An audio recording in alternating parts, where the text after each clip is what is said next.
샬롬, 말씀과 함께 새로운 날 시작하죠. 네, 기도할게요. 사랑하는 주님 감사합니다. 하나님의 말씀 앞에 내 삶의 어둠이 드러나고 빛 가운데 초청하시는 그 말씀으로 우리가 다시 살아납니다. 오늘도 말씀의 빛으로 나를 비춰 주시옵소서. 예수님의 이름으로 기도합니다. 아멘. 아멘. 가끔 이런 마음이 들 때가 있어요. 하나님, 정말 믿을 수 있게 뭘 좀 보여주시면 안 되나요? 내가 예수님이 정말 그리스도이신 것을 알 수 있도록, 내가 확실히 믿을 수 있도록 뭘 좀 나한테 보여주시면 안 되겠습니까? 우리가 그런 생각들을 해볼 수 있죠. 예수님 당시 유대인들도 메시아라면 좀 확실히 보여주시죠? 이런 요구를 했습니다.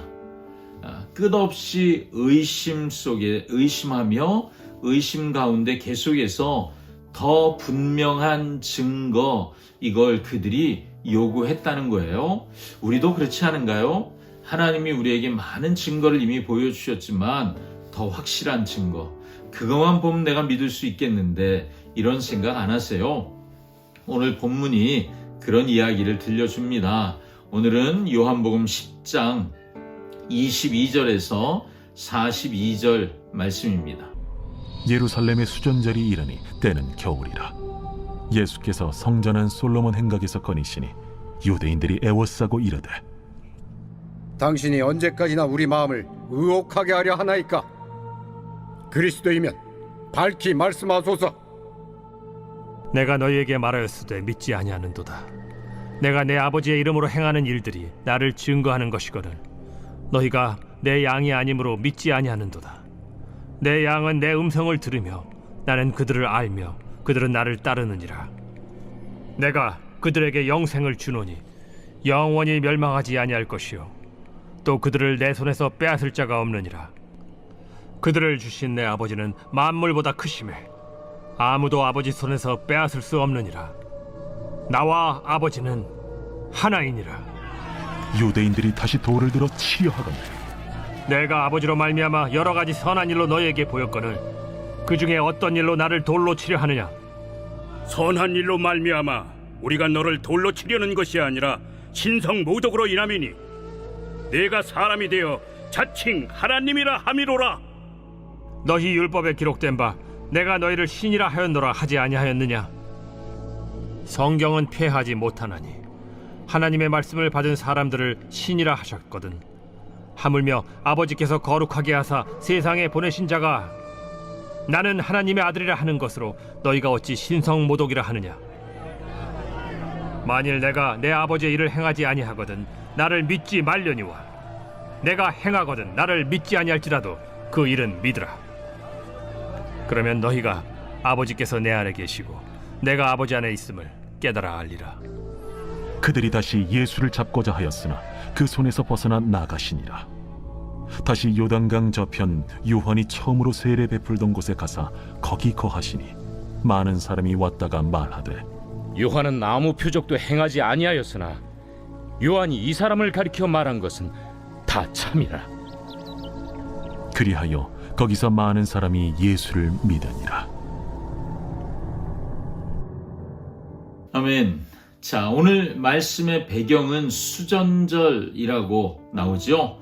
수전절은 어떤 절기냐 하면 시리아의 왕이었던 안티오쿠스 에피파네스라고 하는 왕이 돼지를 성전에 가지고 와서요, 그걸 제물을 바쳐요.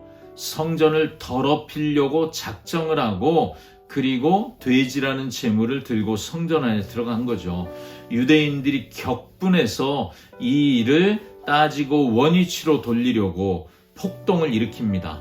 그때 마카비 가문이 이 일을 주도했는데요. 이 일을 주도한 마카비 가문이 메시아는 아니었어요. 그렇지만 사람들은 수전절이 와서 이 수전절이란 절기를 지킬 때마다 마카비 가문이 했던 그 일들을 기억하며 다시 오실 메시아는 딱 이런 정치적인 해방을 줄 메시아, 그런 메시아를 그들이 생각하며 떠올리게 된다는 거죠. 그러니까 수전절이라는 배경은 그들의 생각과 머릿속에 그들이 기다리던 메시아, 마카비 혁명이라고 부르는 그때에 로마를 압제할 만한 권위와 능력을 가졌었다고 생각하는 그때 그들의 모습 같은 메시아가 오시면 좋겠다, 이런 생각을 하는 때라는 거죠. 이런 상황에서 솔로몬 행각에서 유대인들이 예수님을 애워쌌다고 말하죠. 뭔가 강압적으로 지금 오늘 꼭 답을 들어야 되겠다, 이런 태도로 질문했다는 거예요. 언제까지 우리 마음을 의욕하게 하려 하나이까? 그리스도이면 밝히 말씀하소서. 24절에 말하잖아요. 수전절의 맥락에서 그들이 원하는 메시아, 그런 군사적인 정치적인 해방자 메시아, 당신이 그런 메시아가 맞습니까? 그렇게 할 겁니까? 이렇게 지금 묻고 있는 거예요. 예수님의 대답은 25절에 내가 너희에게 말하였으되 믿지 아니하는도다. 여러분, 그들이 믿지 않는 이유는 뭐예요? 증거를 아직 못 봤기 때문에 못 믿는 건가요? 아니에요. 26절에 예수님이 정확하게 이렇게 말씀하시죠. 너희가 내 양이 아니므로 믿지 아니하는도다. 믿음은 설득의 문제가 아니라 소속의 문제라고 예수님 말씀하시는 거예요. 목자의 음성을 알아듣는 것, 그것이 양의 본능이잖아요. 이 양으로서 나는 예수님께 속했느냐, 그렇지 않느냐, 이것이 믿음을 결정하는 거예요. 믿지 않는 자들은 예수님의 양이 아닌 거죠. 그러니까 믿는 자들은 예수님의 양이에요. 그래서 가짜 양과 진짜 양을 구별하는 기준을 27절에 내 양은 내 음성을 들으며 나는 그들을 알며 그들은 나를 따르느니라 라고 말씀하세요. 내 양은 내 음성을 들으며, 양과 양이 아닌 존재가 구분되는 기준을 예수님은 명확하게 내 음성을 들으며, 양은요 목자의 음성에만 반응합니다. 이미 우리가 10절 전반부에 어제 묵상했잖아요. 양은 자기 목자 음성에만 반응하고요, 다른 목자의 음성을 들으면 도망칩니다. 양과 목자는 실력으로 연결된 관계가 아니에요. 더 실력이 좋은 목자를 양들이 쫓아가는 게 아니라는 거죠.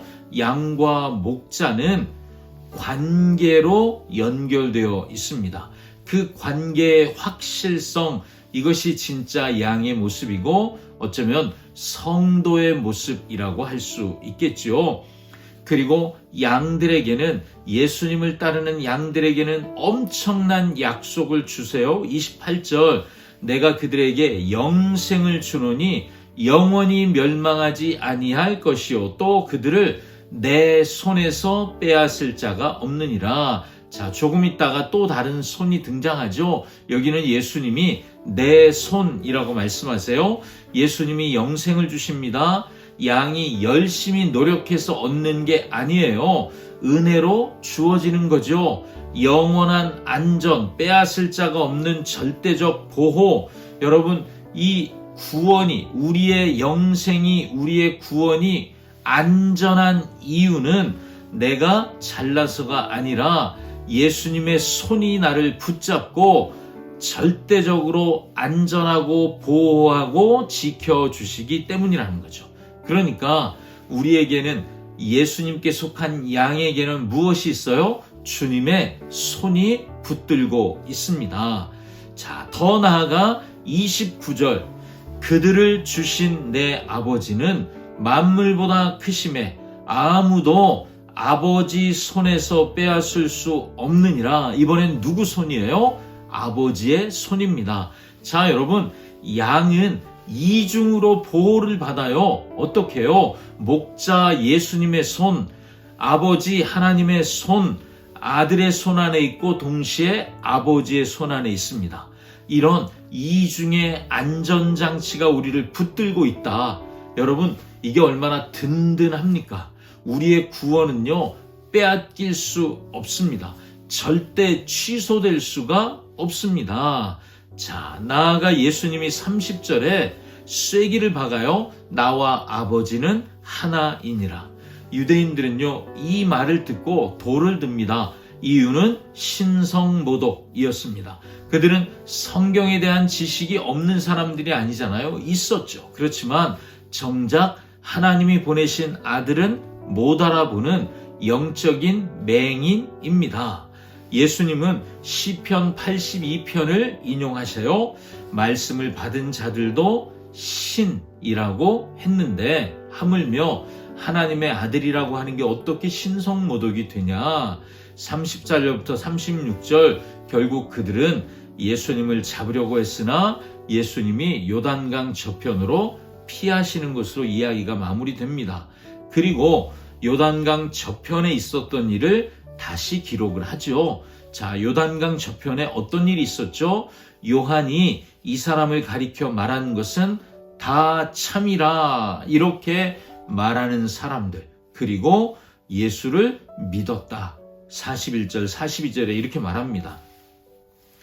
화려한 예루살렘 성전에 사는 사람들, 성경을 많이 공부한 사람들, 그 사람들은 돌을 들었습니다. 그런데 척박한 광야, 요단강 저 건너편 그 광야 한가운데 있었던 사람들은 믿는 역사가 있었습니다.